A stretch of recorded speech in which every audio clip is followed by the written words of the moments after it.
Jadi kalau yang tadinya sering haji pelit, setelah haji kok ajak pelit atau tambah pelit, berarti itu bukan haji mabrur.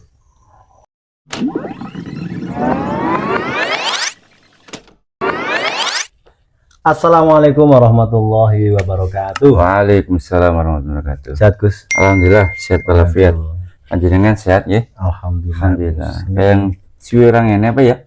Iya ini Bu, habis lebaran. Awet lebaran kayaknya.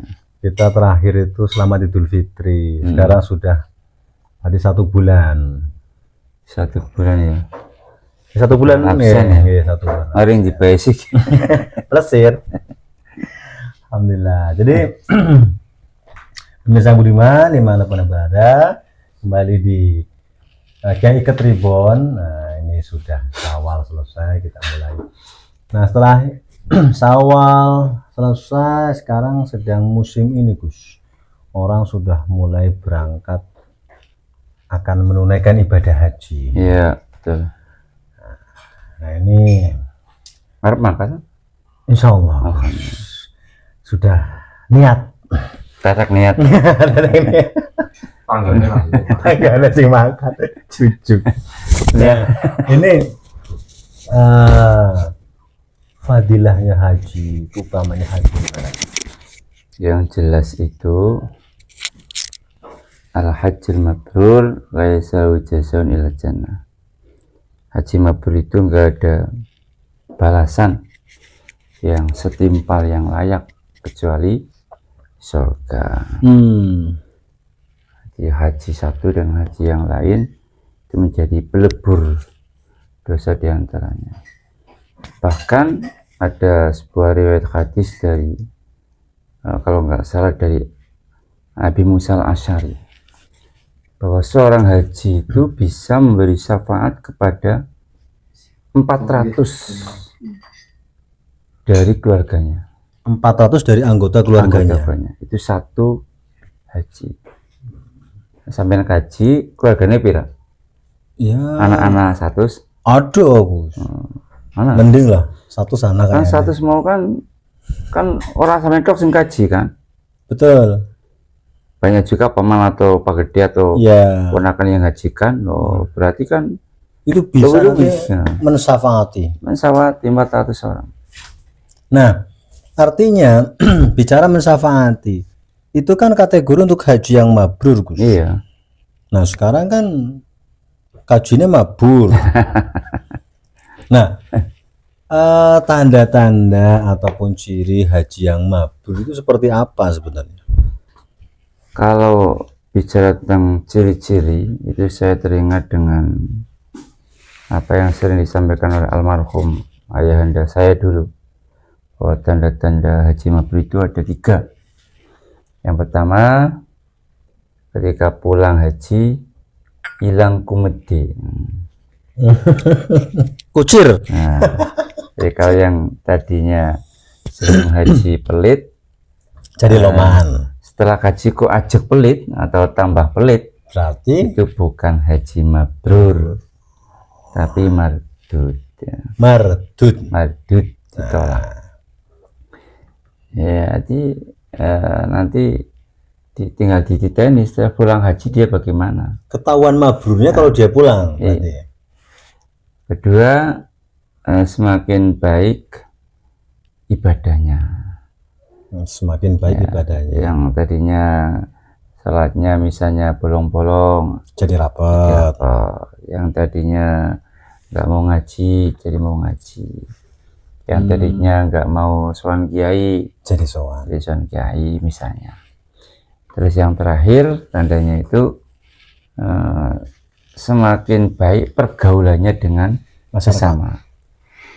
Jadi misalnya tadinya nggak mau ngendong jadi belum ngendong, tadinya ketemu melengos jadi mau salaman, mau nyapa. Tapi nanti berkaji ngendongan berarti malahan marik nama kerupus. rezeki pengendong. Pakai rezeki pengendong.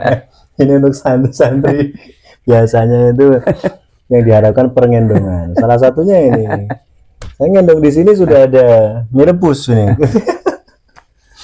Oh berarti haji yang mabrur itu yang tadi adalah bisa mensyafaati, dan ciri-cirinya adalah setelah dia pulang gitu. Iya. Nah, terus begini Gus.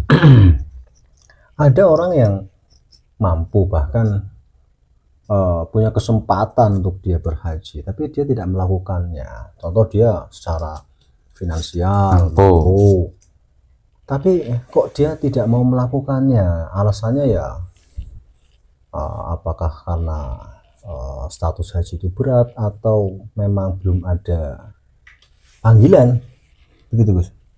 Itu naudzubillah min dzalik ya. Kalau misalnya ada orang sudah mampu haji kok enggak berkenan haji, dikhawatirkan terkena ancaman dari Rasulullah SAW. Rasulullah itu pernah bersabda, man istatal hajja walam yahujja mata insya yahudian aw nasraniya.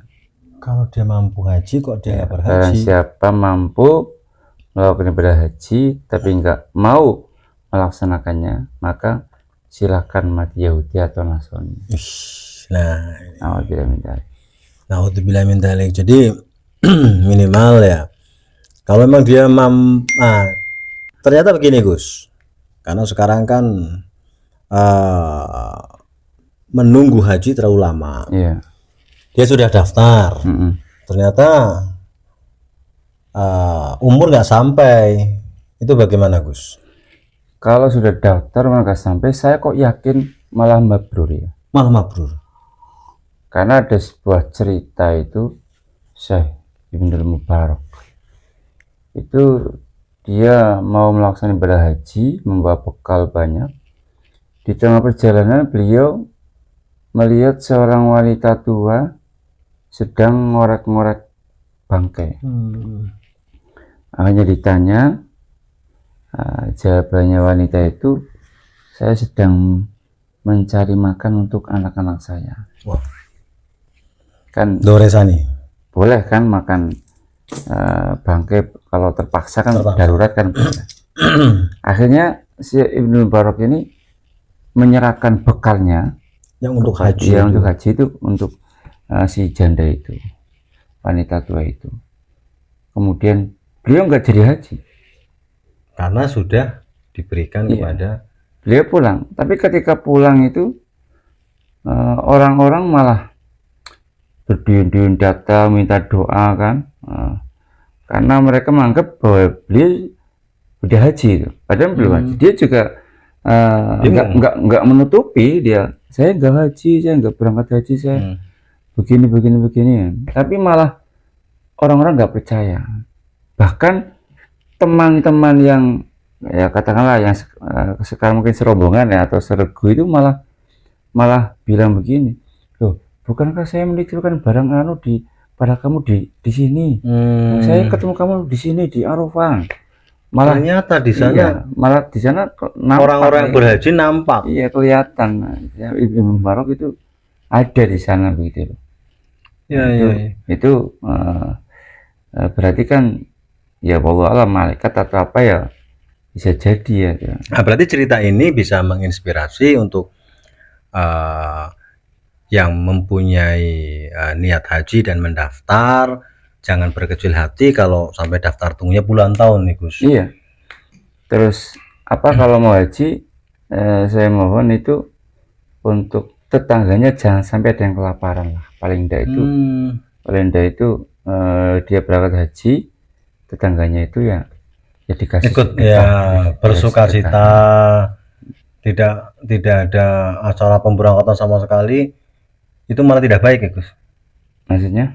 Ya itu tadi kan berarti mengundang tetangga-tetangga untuk ikut merasakan kebahagiaan. Iya. Ya punya berapa lah, sekedar berapa, kasih beras atau apa ke tetangga-tetangga yang kira-kira kurang mampu. Diminta halnya kayak gitu. Karena benar-benar akan menunaikan ibadah yang sangat suci. Jadi memang tetap berketetapan niat, sekalipun daftar tunggunya kok lama, bisa jadi cerita yang tadi disampaikan oleh Guse itu bisa menjadi inspirasi yang baik bahwa Tuhan itu tidak Sherlock gitu kan. Bisa jadi Terus yang belum, yang nggak mampu, jangan kecil hati. Ini ada cerita menarik ya. oh iya. Saya punya Pak Lik gitu. Itu tahun ini naik haji, tahun ini berangkat. Itu ceritanya dia berangkat haji lucu. Gimana? Jadi ada orang sudah daftar haji, ya, sudah daftar haji, kemudian orang itu nabung ya, ke bank, tapi maksudnya ke rekening Pali saya. Iya, nyasar. Nah, akhirnya dia kan ini kesalahan pihak bank kan, yang jadi pihak bank yang jelas-jelas salah nomor, cuma namanya sama.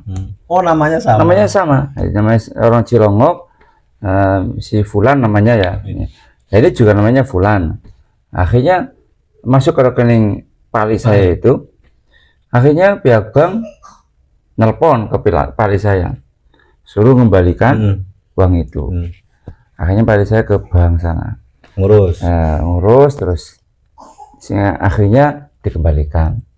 Nah, dari pihak bank karena saking senangnya berterima kasih kepada Pali saya, loh, kamu sudah daftar belum? Ya ini saya kasih kain ihram. Itu dari pihak bank. Semoga kamu cepat naik haji. Ya. Lah sepulang dari sana, hanya Pali saya itu mikir dan akhirnya daftar ya. Dan balik lagi atau pulang? Ya pulang dulu, pulang terus dia dari kejadian itu akhirnya dia berpikir, gitu. Dan akhirnya daftar dan menunggu selama berarti 12 tahun. Sekarang tahun ini naik haji. Jadi berawal dari salah transfer. Dan ternyata hadiah kain ihram itu benar-benar membekas sekali sehingga berubah pikiran. Yang tadinya nggak niat ya, Gus. Tapi juga ada yang mengatakan apabila kau memang tidak mampu sekali naik haji, seperti halnya memperbaiki sholatnya. Betul, Gus? Ya, itu jelas. Kemudian ada lagi keterangan hajil fukoro. Hajil fukoro itu kan habis subuh wiridan sampai waktu duha itu sudah hajil fukoro. Oh, jadi subuhnya jamaah atau betul? Jamaah di masjid, kemudian sampai terbitnya matahari dia nggak keluar, dia baca Quran atau sholawat atau zikir di dalam masjid itu sudah banyak seperti haji. Oh, pahalanya seperti haji. Seperti. Tapi tetap kewajiban haji rukun Islam, kalau dia mampu ya tetap wajib. Berarti kalau ya wajiban ya nggak pas. Sampean nggak mau haji terus banyak hijrah ukoro ya nggak pas. Apalagi sebagai seorang BA kan ya. Oke, menarik sekali. Jadi terima kasih Gus keterangannya. Satu lagi. Oh, iya. Ini untuk pesan untuk orang-orang yang naik haji. Oh iya. Jadi kalau ingin hajinya mabrur ya jelas rukunnya, kewajibannya dilakukan jelas. Yang seperti yang panjenengan semua dapat di manasik ya. Ada sebuah ayat yang memperingatkan kita agar hajinya mabrur ya. Fama faradu fiinal hajja fala rafatha wala fusuqa wala jidala. Jadi orang haji itu jangan sampai melakukan rafas. Rafas itu kalau saya lihat di tafsir Jalalain itu maknanya bersetubuh. Jadi jangan melakukan persetubuhan ketika sedang ikhram. Ketika enggak ikhram sih boleh saja. Misalnya panjenengan sudah umroh ya, kemudian haji tamattu kan umroh dulu. Setelah umroh selesai pakai baju biasa kan, di tengah-tengah masa menunggu ikhram haji kan boleh melakukan persetubuhan. Mungkin mau bikin anak yang meet in maka. Tapi kalau sedang ikhram, kalau sedang ihram kok melakukan mustahab itu hajinya batal. Oh. Tapi tidak boleh berhenti. Batal tapi nggak boleh berhenti. Tetap melanjutkan sampai ibadah haji rampung. Tapi tetap nggak haji itu berarti. Nggak haji, tapi nggak boleh berhenti. Beda dengan sholat ya. Kalau sholat batal kan suruh berhenti.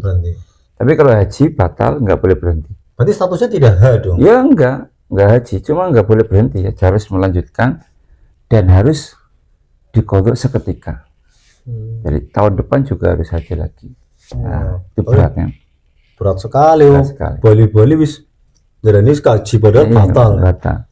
Terus apa lagi? Terus yang kedua lafusuk. Lafusuk itu jangan, kalau saya lihat tafsirnya itu jangan melakukan kemaksiatan. Karena haji itu ya apalagi di sana ya, di tanah yang mulia, di bulan yang mulia, di ibadah yang mulia. Wong kita di sini aja di Jawa dilarang melakukan kemaksiatan, apalagi di sana, di bulan yang mulia, di tempat yang mulia, di ibadah yang mulia. Jangan pernah melakukan kemaksiatan. Ya. Apalagi kemaksiatan, Wong. Pengalaman saya itu cuaca misalnya. Bergurau aja.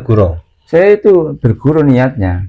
Jadi waktu itu saya bersama 5 orang mau sholat di Masjidil Haram, sandalnya dititipkan di tempat manajemen sandal.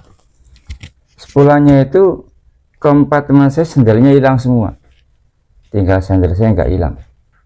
Jadi saya guyon, sandal haram mati pada hilang gue. Ya yang halal juga hilang. Saya bilang begitu. Padahal itu hanya guyon. Tapi besoknya hanya sandal saya yang hilang.